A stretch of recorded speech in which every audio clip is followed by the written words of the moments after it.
Well, I tell you what, you guys have been absolutely blowing me up in the comment section about this fine Austin Healey build. Now, a couple of videos ago, I said I wanted to kind of dress it up like a Cobra. And immediately people are like, why would you do that? Buy a Cobra, you have a Cobra, don't ruin this car, finish this car up, sell it, make all the money. Whoa, whoa, whoa, whoa, let's back her down a notch. So here's the reasoning I'm gonna put at the beginning of the video, in case people don't hear it halfway through. I do have a Cobra, it is great, I love it. It's tiny, I'm a big guy, I don't fit in it very well. Now, when I bought this Healey, it was just a joke, it was cheap, it was kind of a, you know, just bought it as a flyer. Wasn't planning on doing much with it. As it kind of goes together, I'm thinking, well, at the end of the day, a guy only needs one convertible sports car.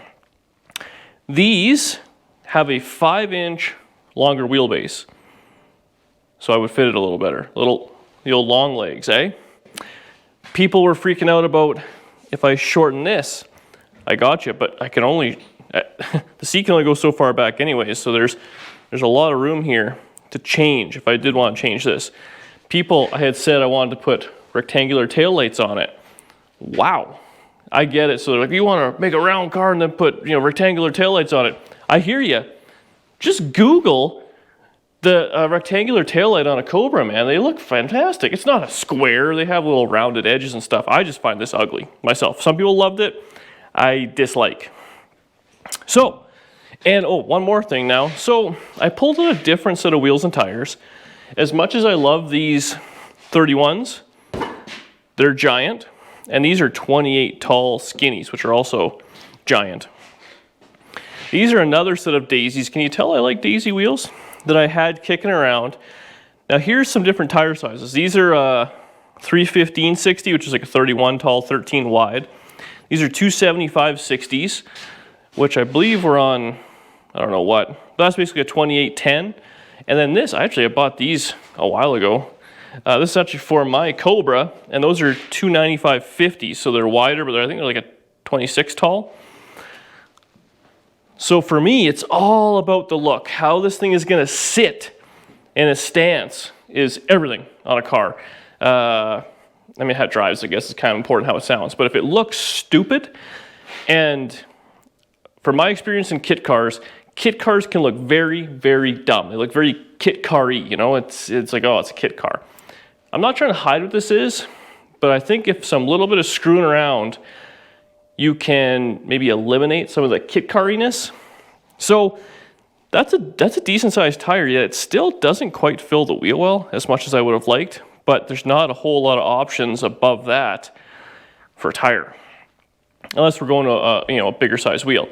Now these are obviously sitting here because the car's as low as it'll go, and the everything is below it, so I can't bolt nothing on. So I think what we're gonna do, we'll get the front tires on. I think I have to drill them out actually, that's why I haven't been on much. The rear end, I actually want to lower it more. I put a little toolbox in it trying to bring the tire up to fit a little bit better. The problem I'm running into is I welded this rear end in, eyeballed it, and as you can see, we're actually, we're hitting the bottom of the wheel. So you can see where the rear end really needs to be. She really has to get hiked up. I'm still waiting on those axles, but Corey tells me they're coming. So we have to get this thing fit together. That's what we're doing today. So I'm gonna cut the rear end out of it. We're gonna, maybe lift it up, do something. We're gonna cut some of this junk out because this is all not gonna be used, which is irrelevant. Danielle's out here helping. We're gonna fit the body. So the body I have just kind of slapped together for thumbnails and stuff like that. But I was reading the instructions. Who'd have thought, read the instructions? And it recommends, well, it doesn't recommend, it tells you how to mount the front of the body, and I found all the body bolts. You need spacers. I have this kicking around. We're letting it melt off a little bit. So the front of the body, it's been a hassle because I have it on jack stands. We need to have a spacer that runs from the frame to the body, which is 6.5 inches long, and I think it's 2.5 at the back. Once that's set, that'll give us an idea of where this should be. So obviously, it's going to look the same, but it's where it is on the chassis. And if you see, this back is actually too far forward because the frame is actually sticking out past it, so the tire hits it. So we have to address that. So I think we're gonna get this thing bolted all together, make it look kind of decent, and go from there. Kind of fit what I want to have on it. I don't quite know what I want it to look like just yet, but I don't want it to look like a Healey. Hey, Daniel's. Don't make it a Cobra. Don't make it a Cobra. Buy a Cobra. I already have a Cobra. So we're gonna do that. We're gonna get that all together, get it sitting on the front wheels.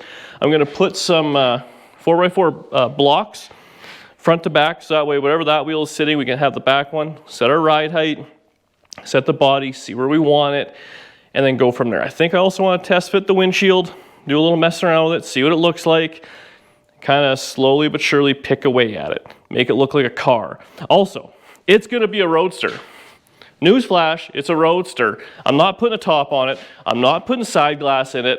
I don't have half of those things. It doesn't have door latches. It doesn't have any of the window crank mechanisms. I'm not tracing it down. We're not doing that.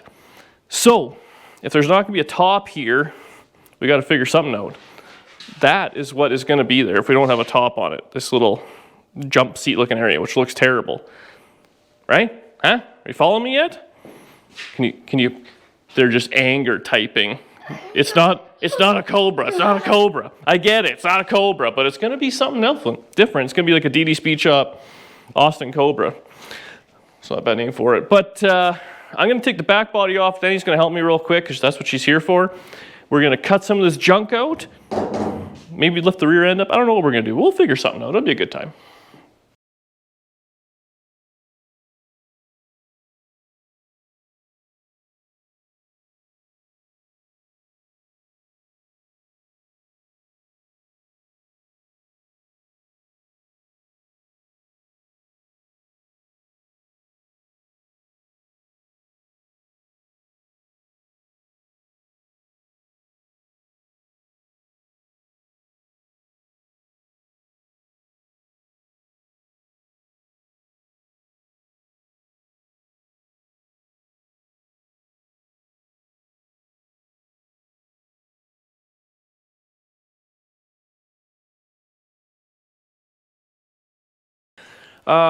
So a pile of screwing around later with the body. This is kind of where we're at now. Bear with me for a second. So I had the body on and off a couple times. We've now spaced it. And I think we've done a pretty good job. So the quarter, if you look at that wheel well, see what it wraps right into that frame piece. So that's where the rear end wants to be. I then put the doors on. Now again, the gap's not perfect, but we're within a fudge, you know, 1/4 inch type thing. We have clamps holding the front down, and we got these big bolts in here. We got to make some different spacers. Now, what I have come to terms with is, I believe, this instruction manual. So it's meant for a Sebring 5000, 3000, MX. It's a bunch of different things. Now, the instructions they're not exact to this chassis. So either this is a later chassis, early instructions, something along those lines. But it is what it is. It's in the ballpark. Now, again, the way we're building this is not based on the instructions because we're missing parts.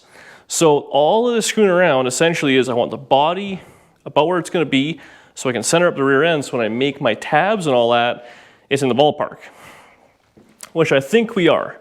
Now let's address the elephant in the room. The nose is sitting high. It's off the hoist. That's sitting on the suspension. There's no weight. It's these things are maxed right out. The control arms are all the way. So the problem is, I mean, we have a motor, we have a transmission. It's set very far back.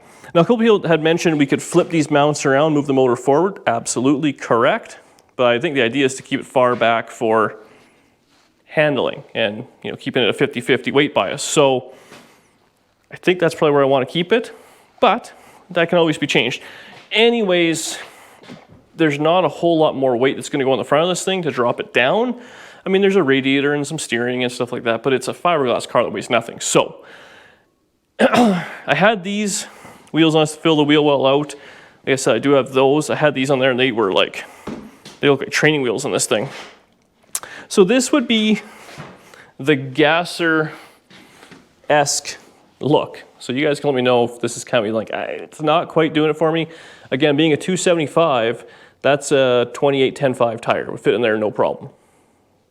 Now there's a car I've been kind of looking at on the internet. It's just like a shell of a car, but maybe I'll insert it if I remember to do it. And it's actually got daisies on it, and it looks kind of cool. So I think what I'm going to do next, I'm going to get some 1/2-inch all thread. We'll see if we can just collapse the suspension and, you know, set the wheel gap, you know, or whatever it is with what I want, and go from there. Now the rear end, it might be sitting a little on the low side, the tire and gap, but it sure looks good there. I think that looks good. That's a nice pretty angle of this car, other than this grossness. And if you look at it, we have the rear end essentially centered on top where that bump stop would be. It's a little cockeyed, but this side's all we're worried about. So we're pretty much centered. The axle is pretty much centered in the wheel well. And the axle, even though there's no flange, I put it, well, maybe it's a couple inches away. So it might tuck in a little more. We can play with spacers or whatever we got to do, but it's right pretty much centered to the center of the wheel as well. So that's about where the rear end's going to go. We have these pieces of rod. That's just keeping the rear end centered to the frame as much as it can. This is way too much planning for my liking. It's actually not stressful, but it's not very fun, and you really got to take your time, because if I weld this rear end in and then the body has to change, those are the kit car-isms that drive me nuts. I'm sure you guys have all seen it, where you're like, that doesn't look right. Like the wheel well's not proper, the wheel's set too far forward, too far back, whatever it may be. That is centered pretty good and doesn't look too bad as far as I'm concerned. And the front is actually same thing, centered. The wheel's kind of cocked a little bit this way, unfortunately. But you have to trust me, it is centered somewhat in that wheel arch. So if we can lower it, I think you'll have a kind of a racy look. So I'm going to put some all thread in this thing, see if we can collapse it, kind of keep going on, see exactly where we end up. But I actually think we're making a fair bit of progress. I think this has been a little bit of a breakthrough as far as I'm concerned. Well, I think we're getting there. It's very hard to pick. This thing's obviously floating too. A ride height. It looks goofy without the windshield. It looks like a FIA race car or something like that. But it's hard to pick a ride height because you don't know what all the weight's going to be and stuff. So we got it pretty close, I think, anyways. We just got some all thread in there. Actually, and the wheels fit really good. So it hits this right there, but we can trim all that out. And we go this way. It goes like pretty much full lock, I think. No hitting anything. So I think that's pretty mint. Oh, we turn that way, it actually hit the fender on the other side. But yeah, straighten this out. Looks pretty good. Back here, I think we're doing okay. Now, hear me out on this. I'm gonna go see if I can get the windshield frame. I think it's in the basement, or even just the windshield. I might be able to make my own windshield frame. I've been thinking about that, something very simple. And if it's just flat glass, I could get it cut in any shape I want. So maybe that's an option. I'm fighting that one out. Again, that yellow car, which hopefully I put in there a couple times now, it's really a pretty car. It's ratty, but it's pretty. The next thing I want to do, we're going to take the carburetors off this thing and put the hood on and just see what that's going to look like as well, and just get a real option. Now, you can't tell me that this giant cockpit looks good. Come on. Doesn't it? It just looks too big. So I really want to get this thing down on the ground and make it a roller, and then I want to start messing with the body. I want to clamp it all into place or put some screws in it or nut and bolt or whatever I got to do, and just play with it, mess with it, get the doors working, at least on hinges so they open and close. And then I can push in the corner, work on something else, do whatever, and just kind of pick at it here and there as new ideas come up, as I keep looking on the internet. Just let it kind of marinate, because once it's together, to take a car apart that is together, such as my Cobra, that sucks. I have a lot of trouble doing that. Something that's working, why would you take it apart? But something in the build phase, I think to take a little bit extra time, really think it through, really be happy with it, is now's the time to do it. Okay, so here is a perfect example of a kit car-ism. Now I think, again, there was confusion. When I said I wanted this thing to have some Cobra, like a Cobra, I think everyone took it as like I'm trying to build a Cobra of this thing, which is not the case. I was actually talking to Murr. I think here's what I'm trying to get across. I want a British car, whatever you want to call it, with muscle car tendencies. That's what a Cobra is. So that's kind of where I'm trying to go with this. Now, this is where the kit carisms again, and maybe I know more about this car. I've been staring at it, I've been reading the instructions, and maybe it's not coming across on video quite as well. And I got to do a better job of doing that. But this thing, when it was brand new in 1991 or whatever it was $9,999. And I think what they did is they had a little, okay, we got to sell this thing for 10 grand. So they start with the price, and then they reverse engineer everything for it to make sense so they could still be profitable. And guess what? They went out of business. So that didn't always work. Now I've been looking at windshield stuff. I took what I had out of the box. The glass I don't mind. This is the windshield frame. This looks like something you would put in your cabin screen door. This, I mean, I realize it's, here, I'll put it down. That doesn't look good. This is El Cheapo way of making it happen. Now again, in that yellow car, I don't want to drop this, it has just very simple posts. So this is where, man, I love the internet and I love doing YouTube because I get to ask you guys for help and advice. This window, I can't quite get far enough away from it, but I don't think that looks bad. I can't wait to edit this video. So if we had this with those, just the side panels, that's it, and maybe a little bit of chrome or some black trim or something around the glass, I think it would look good. Again, I can't wait to look at what this looks like on camera, but in my mind, I think it looks okay. I really don't want to break that. That being said, this is just flat glass. We can trace this and cut in any way we want. So, in those pictures, that's like late 50s, early 60s, Austin 100, or I don't know what the hell they are, but that's kind of what it is. So if I can find those, it'd be sweet. Sidebar, they're not cheap on eBay. So if anybody knows of anything, or has an idea of something else we can use, I was talking to Murr and he was thinking some boat stuff maybe, or like just some side channel I can make my own. I don't know what I can do. I got to figure something out, but that makes the car look awful. And we're trying to be sleek, minimalist, kind of cool. Now I got to take at least the front carburetor, but probably both carburetors off for the hood to fit.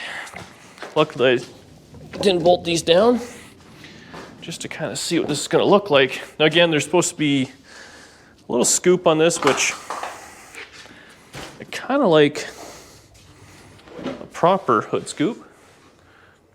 You know what? I bet all that thread's going to hit. I'm going to take that. I'll be right back.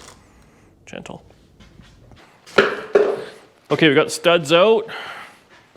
Let's put this windshield on. Now again, or hood. Man, got a lot going on here. Try not to smash the windshield.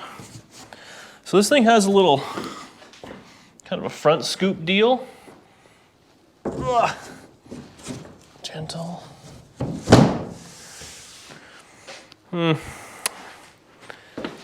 Definitely made it kind of British. Kind of muscle car-y British. Okay, let's do this again. This is mostly just for me when I'm editing, but not bad. Actually, in the time I was just off taking the studs out, Murr texted me, MGA Roadster has some kind of not quite as nice little side pieces, but might be the way to go. This is just for me. This is off a Trans Am. I got 2 of them for $5 each. Sorry, you're gonna have to bear with me while I sneak back. It's not bad. I mean, you gotta obviously just picture this bit. And then this. Man, I wish the viewfinder was bigger, my eyes weren't so bad. Okay, I think we're making progress. So now, the internet's so handy. Now you guys get to kind of see, I'm just scratching the hell out of that. You get to kind of see my thought here. We still pointing at the car, what are we doing? Oh yeah, we're not bad. Give it a little move over. So I think these are the wheels and tires setup I want to go with. I think I've convinced myself not to radius the wheel wells. I think the gasser maybe isn't the way to go, but we can always change that. We got that front suspension all rebuilt. Those tires will fit mint. I love daisies. Daisies give the muscle car vibe to a otherwise British proper car. Like, do you have any Grey Poupon? Enjoy one of life's finer pleasures. Pardon me, would you have any Grey Poupon? But of course. Grey Poupon. It even has wine. Fill in the door handles because they're just ugly. Get some inside latches. This glass actually works okay, but that channel, I am sorry, whoever came up with that, that is not what helped keep you guys in business. The hood, I actually don't mind the hood. I don't know if I want to have the bug catcher sticking through it or not, or if I just want to do this. I haven't quite decided, but we got to get those axles in, get this thing so it's a roller, get it down on the weight, see what it is, and figure out a way to mount that windshield. That is what we really need to do. I'm going to put this back in the box so I don't ruin it, because I am hard on gear. But there we have it. So hopefully now everyone kind of has a better idea, oh man, of what I'm trying to accomplish here. Not necessarily, how do I do this? Mimic a Cobra, but we'll just deal with that later. But have the muscle car vibe to a British sports car, which I think we're accomplishing here. Again, I'm going to take my time. I want to build this thing properly. It's going to be, kind of in the background as we work on other things. But if you guys have ideas, let me know, because I need to know. If you made it this far, thanks so much. Leave a comment below. Hopefully you already have. Like the video. It makes a world of difference, helps grow the channel. And if you're watching and not subscribed, come on. Where are you going to get quality content like this? It's free to do. Hit the button. See you in a couple days. Bye.